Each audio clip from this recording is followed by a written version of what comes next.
Eu tenho certeza que você já sabe calcular 5 ao quadrado, né? Tenho certeza também que você já memorizou, por exemplo, 12 ao quadrado. Mas agora eu quero saber de você. Você sabe calcular 16 elevado a 0,5? Ou, sei lá, de repente até trocar aí 16 elevado a meio? Sabe calcular? Olha, cuidado que se você falou 8, você precisa assistir esse vídeo para entender o porquê que a resposta de 16 elevado a meio vai dar 4. Vamos lá?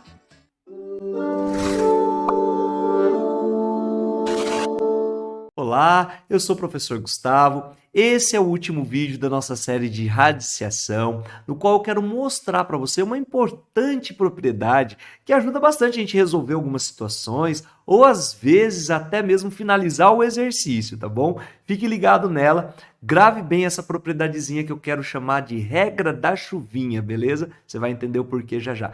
Então essa é a nossa terceira parte envolvendo as propriedades de radiciação.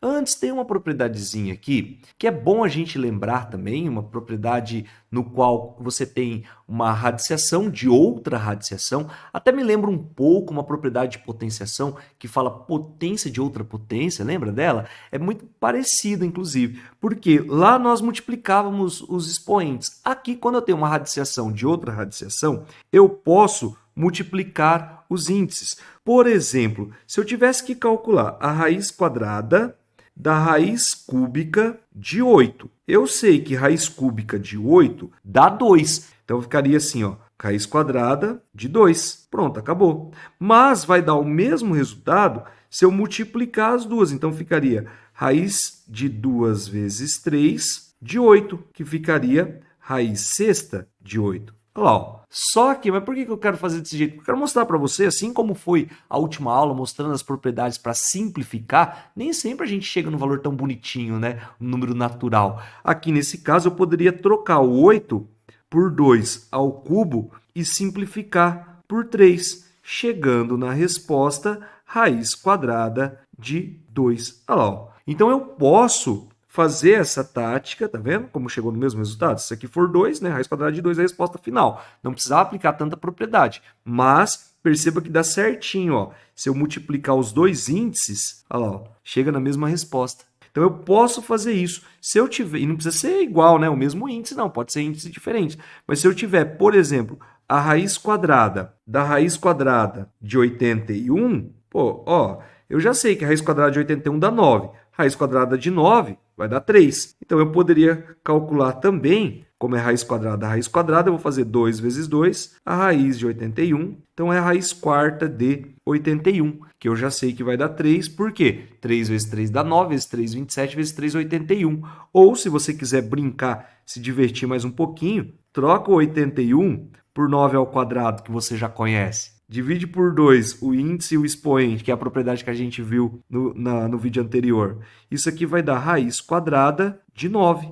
E raiz quadrada de 9 vai ser igual a 3. Olha lá, ó. Chegamos na resposta, bom? Então, uma propriedade legal para a gente gravar aí. E aí, exemplo 1. Por que será, né, que 16 elevado a 0,5 vai dar 4?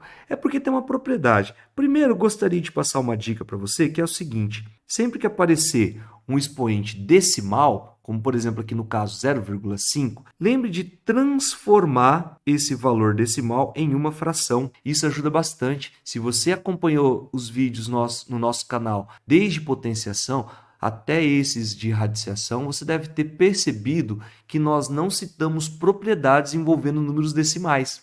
Mas números na forma fracionária, nossa, um monte. Então, transforma em fração, porque aí nós vamos ter muitas propriedades para aplicar, como, por exemplo, essa propriedade que eu vou classificar ou chamar de regra da chuvinha, pode ser?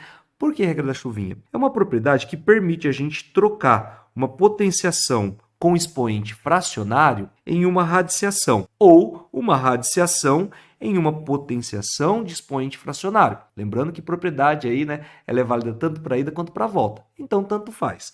Então, aqui eu posso trocar e veja que quando eu tinha o expoente fracionário, o nosso denominador, ele virou o índice de um radical aqui, ó. E o nosso numerador, ele virou o expoente de um radicando. que era a base da potenciação. Olha, aconteceu uma troca ali. Tanto é que se eu tivesse a raiz enésima de A elevado a m, olha por quem que eu poderia trocar. O n que está aqui no índice, ele vem aqui embaixo no denominador do expoente. E o m, que era expoente do radicando, virou numerador. Olha lá. Então eu posso fazer essa troca. Por isso que o 16 elevado a meio, eu posso trocar por raiz quadrada de 16 elevado a 1, que é raiz quadrada de 16, dando o resultado 4. E muita gente acha que é 8, que tem que dividir por 2. Nada a ver, né?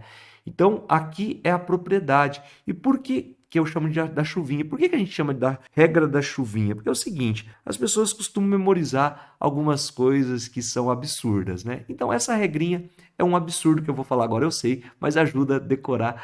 E quando você lembrar dela, se você falar a regra da chuvinha, na hora vem essa propriedade. Que é o seguinte, pode ser que às vezes você confunda quem que fica aqui no índice, quem que fica no expoente. Então, pensa assim, imagina que está chovendo aqui. Quem que está molhando? O valor do M. Quem que está protegidinho? O N de navio. O que a gente vai fazer? A gente vai trocar. Nós vamos deixar o N de navio molhando agora e o M de Maria protegidinho. Ele não está molhando mais. Por isso que a gente chama a regra da chuvinha. Absurdo para você? Legal. Mas quando você estiver fazendo um exercício e alguém falar aplica a regra da chuvinha, você vai falar, putz, já ouvi essa porcaria. Funciona, tá? Você vai ver só. Mesma coisa se tiver ao contrário. Ó, o N de navio, ele está molhando aqui e o M está protegidinho. Eu posso trocar uma radiciação por uma potenciação onde o expoente vira uma fração, olha lá. Ó. E aí eu coloco o M para molhar e deixo o N de navio protegidinho. Isso acontece porque existe um padrão dentro da potenciação que é bem notório. Por exemplo, quando eu preciso calcular algumas potenciações, e aqui eu vou, é claro, colocar alguns exemplos apenas, né? A gente pode fazer com vários, mas é só para você entender o padrão. Tá? Isso vai funcionar com qualquer valor, qualquer potenciação que a gente faça. Vou colocar dois básicos para você enxergar a radiciação naturalmente aparecendo. Então, se eu tivesse que calcular, por exemplo, 2 elevado a 8, eu já sei que essa resposta é 256. Eu sei que é 16, 2 ao quadrado é 4, 2 elevado a 1 é 2. Só que o que eu quero que você perceba com isso? Que os expoentes aqui, ó, eles estão seguindo um padrão no qual eu estou dividindo todos eles por 2, ó. Dividindo por 2, dividindo por 2. Consequentemente, o próximo expoente vai ser meio. Se eu dividir por 2, vai dar 1/4. Se eu dividir por 2, vai dar 1/8. Olha lá. E aí, outro padrão que é notório é que as respostas aqui, ó, 256, 16 e 4... Percebam que de uma para outra foi calculada a raiz quadrada. A raiz quadrada de 256 dá 16. A raiz quadrada de 16 dá 4. A raiz quadrada de 4 dá 2. Olha lá, ó, mantém o padrão. Então, se eu seguir esse padrão, cara, a próxima resposta, que é o 2 elevado a meio, vai ser a raiz quadrada do número que está lá em cima, que é a raiz quadrada de 2. O expoente, que era fracionário, deu um resultado que é uma radiciação. Naturalmente, isso acontece. E se eu continuar, ó, 1/4, né? Se eu calcular a raiz quadrada do número anterior, ficaria a raiz quadrada da raiz quadrada de 2. Como tem uma propriedadezinha que permite eu multiplicar os índices, cara, isso aqui vai ser a raiz quarta de 2. Olha lá, ó. O 4 que estava aqui embaixo virou índice. E o 1, que era o numerador aqui em cima, virou expoente. 2 elevado a 1 dá 2 mesmo. Olha que lindo. Então, eu já posso trocar. Por exemplo, se eu calcular a raiz quadrada da raiz quarta de 2, já poderia ter trocado direto por raiz oitava de 2. Então, é uma propriedade que naturalmente ela acontece devido a esse padrão que a gente percebe nas potenciações. Então, ó, rapidinho aqui, ó, 3 elevado a 4 vai dar 81. 3 ao quadrado dá 9, 3 elevado a 1 dá 3. Se você percebeu, está tudo dividindo por 2 aqui, né? Então, se eu continuar dividindo por 2, eu vou chegar no 3 elevado a meio, 3 elevado a 1/4 e 3 elevado a 1/8. Sempre dividindo por 2 expoentes, para você perceber o padrão. E aí, na hora que eu for calcular aquela sequência de respostas, eu percebi que foi calculado a raiz quadrada do valor anterior. Ó. Raiz quadrada de 81 deu quanto? 9. Raiz quadrada de 9 vai dar 3. Então, se eu manter o padrão, eu vou ter que calcular a raiz quadrada de 3. Mantendo o padrão, eu vou ter que calcular a raiz quadrada da raiz quadrada de 3, que vai dar a raiz quarta de 3. Se eu fizer a raiz quadrada da raiz quarta de 3, igual aconteceu anteriormente, vai dar a raiz oitava de 3. E aí eu gostaria que você percebesse, então, que quando eu tenho um expoente fracionário, eu posso fazer essa troca, aplicar essa propriedade. Bem legal, né? Se liga então nesses exemplos aqui, ó. Se eu precisar, em algum momento, calcular 125 elevado a 1/3, não vou ficar perdendo muito tempo, né? Eu já vou aplicar a regra da chuvinha. Olha lá, o 3 vem aqui para se molhar, né? Ou seja, ele vai virar o índice. Eu vou ter que calcular a raiz cúbica de 125, que a gente já viu que dá 5, porque 5 vezes 5 vezes 5 dá 125. Se eu precisar calcular 9 elevado a 2/3, eu posso trocar por raiz cúbica de 9 ao quadrado, onde aqui, se você quiser aprofundar um pouquinho mais, você pode trocar assim, ó, o 9. Eu já sei que é 3 ao quadrado, então ele está ao quadrado aqui. Eu posso fazer 3 aqui no índice, 3 elevado a 4. Poderia parar aqui sem problemas, tá? Já acabou.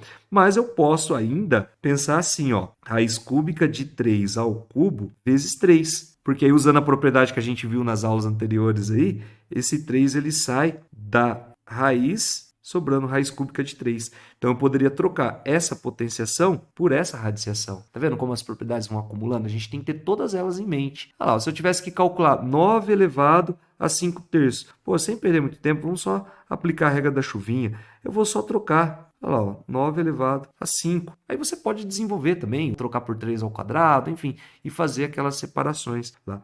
Por exemplo, aqui, olha que lindo isso. Eu poderia dividir por 6 para aplicar uma propriedade que a gente viu nas aulas anteriores.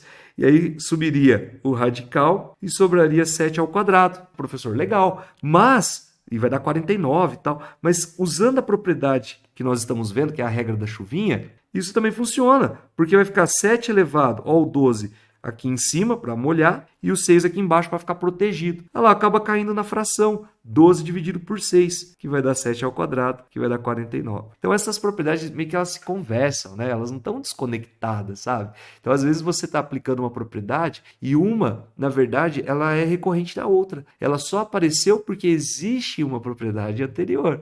É o caso dessa regra da chuvinha, né? Se a gente trocar a fração é porque você conseguia simplificar lá tanto o expoente como o índice, o expoente do radicando e o índice da nossa radiciação. Legal? Então guarda essa propriedade também no coração, a gente usa muito ela, então é uma propriedade importante. Esse vídeo foi o último da nossa série de radiciação. Se você gostou dessa série, né, dessa playlist, clica aí para você se inscrever, curte esses vídeos, compartilhe com seus amigos, tá bom? E eu desejo bons estudos para você e até mais.